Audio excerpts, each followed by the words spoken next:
রাস্তায় traffic police না থাকায় রাজধানীতে যান চলাচলে শৃঙ্খলা আনার দায়িত্ব পালন করেছে সাধারণ শিক্ষার্থীরা।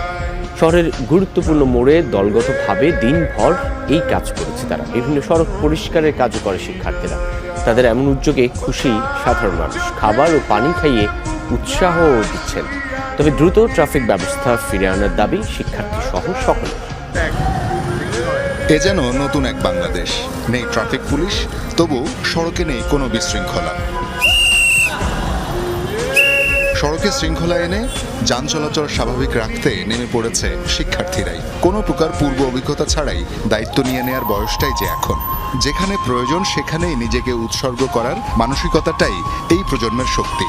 প্রথম 10-20 মিনিট একটু হিবিজিবি হয়ে গেছিল, এখন ঠিক হয়ে গেছে। এখন সম্পূর্ণ ট্রাফিক পুলিশের মতোই সিগন্যাল দিতে পারতেছি। উইদাউট এনি অ্যানাউন্সমেন্ট আমরা কিন্তু মাঠে নেমেছি এবং সেক্ষেত্রে আমরা দেখতে পাচ্ছি তাদেরকে যদি আপনি ভদ্রভাবে কথা বলেন, বুঝিয়ে বলেন, তারা অবশ্যই শুনতে চায়। প্রথমে ট্রাফিক ব্যবস্থাপনার হিসেব বুঝতে একটু অসুবিধা হলেও নিজেদের মধ্যে আলোচনা করে এক একজন বনে গেলেন এক্সপার্ট।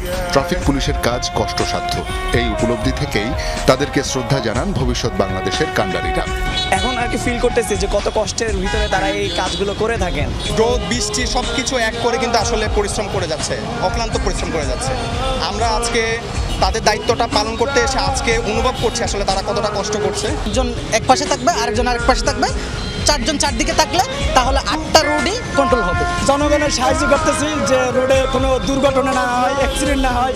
বাংলাদেশের জনগণ আপনার ভালো থাকুক, সুস্থ থাকুক, ঠিক আছে, এটাই আমাদের কামনা। শহরের বিভিন্ন সড়কে পড়ে থাকা ইট, লাঠিসোঁটা কিংবা পুড়ে যাওয়া বিভিন্ন গাড়ির ধ্বংসাবশেষ অপসারণ ও পরিষ্কার করে বিভিন্ন বিশ্ববিদ্যালয়ের শিক্ষার্থীরা। এখন এই দেশ গড়ার দায়িত্ব আমাদের। এর জন্য প্রথম কাজ আমরা হিসাবে ধরেছি যে রাস্তাঘাট পরিষ্কার করা। এটা আমাদের দায়িত্বের ভিতরে পড়ে যে আমরা আমাদের দেশটাকে আরো সুন্দর করি। ছাত্রদের এমন উদ্যোগে খুশি সড়কে চলাচলকারীরা। মেনে চলছেন শিক্ষার্থীদের সংকেত। খাবার ও পানি দিয়ে ভালোবাসাও জানাচ্ছেন অনেকেই। জিজ্ঞেস করছে আপনারা লাঞ্চ করছেন কিনা, আমরা বলছি হ্যাঁ করছি, তারপরে তারা দিয়ে যাচ্ছে।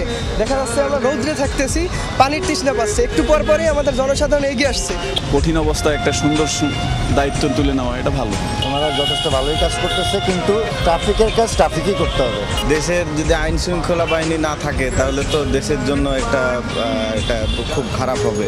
যদিও ট্রাফিক পুলিশ ও আইন শৃঙ্খলা বাহিনীর বিকল্প নেই, এমনটা মানেন শিক্ষার্থী সহ সবাই।